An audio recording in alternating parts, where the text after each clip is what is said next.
Hello Internet, so nice to see you. Wouldn't be nice if we could invent our own chords and harmonies and sonorities without having to resort to complex theory and super analytical intervallic stuff like, okay, let me play, I don't know, C major 7, sharp 11 and all this kind of thing. I mean, there is nothing wrong with knowing your theory and knowing all the intervals and being able to build those chords from scratch. But is there any way where we can bypass all these and get a more intuitive, felt-like way of writing those chords so that we can get all these kind of complex sonorities without having to do all the mathematics? Yes, there is. Yes, there is. Indeed, a student asked me exactly that, and I gave him a very extensive answer, and this is it. I had a question for you about creativity. Mm-hmm. How can I go about being more creative with my chords? I got bar chords and open chords and triads down the neck a little bit, but what about like adding in inversions and stuff like that a little better?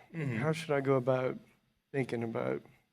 Well, there's Practicing many ways to think about it, but one way that seems to work, and it's very easy, is to take a chord you like on the guitar, play it on the guitar, and then modify it, meaning change a note or two. And then go completely by ear. Okay? It's really as simple as that. And it adds a lot. Yes, I mean, you were thinking, you have a bar chord. Okay, maybe take only the first 4 strings, and then maybe add the pinky here.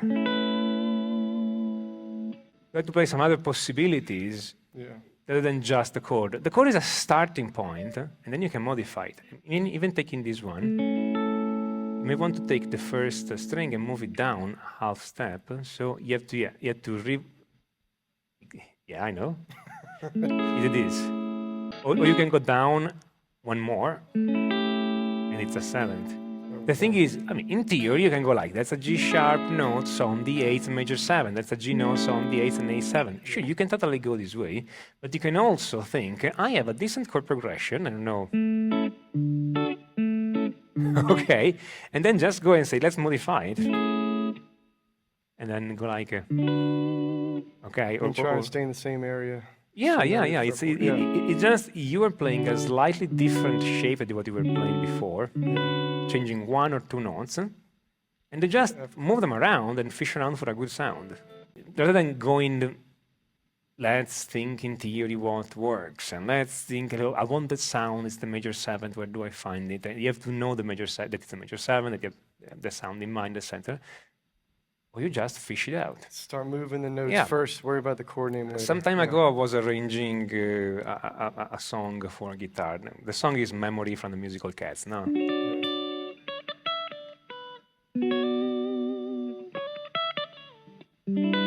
Okay, you know the song, no? And when the first chord, I transcribed this without listening to the original. I was just, okay, I have this melody, let's see what it is. So the original, I think it's in E. I'm playing it in D, I think, if I remember. Anyway, and I had this. The first chord is a D major chord. I mean, I could just play this. It's a D over the D major chord, easy. But I'm like, it lacks something.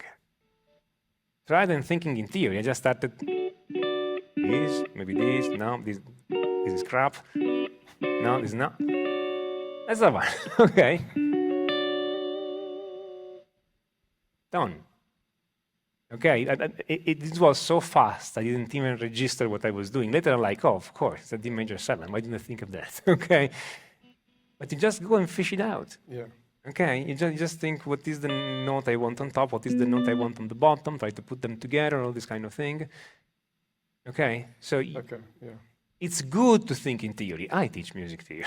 Okay, it's good to think in theory, to know where to put your fingers. But occasionally you're doing something and there's something missing in some chord. If you're not careful. Well, well, no, it can't. But sometimes, I mean, you're just playing a chord progression, like, on this chord I would like more tension. I want a better profile on there. I mean, you're just thinking, yeah, this is something missing here.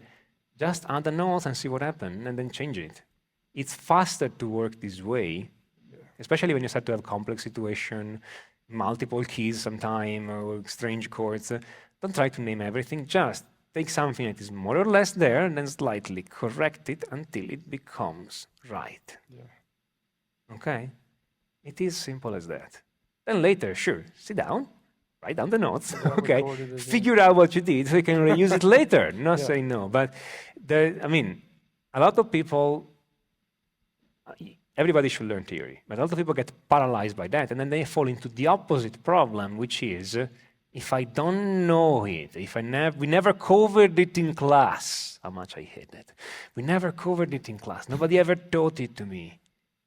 And I should not play it. Otherwise, I'm an imposter because I'm playing a chord that I cannot spell.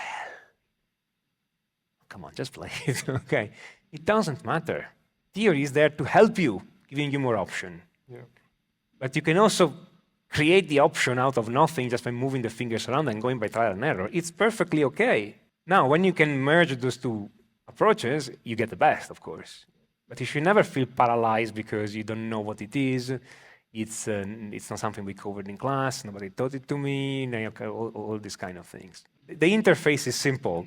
This way up, this way down, okay?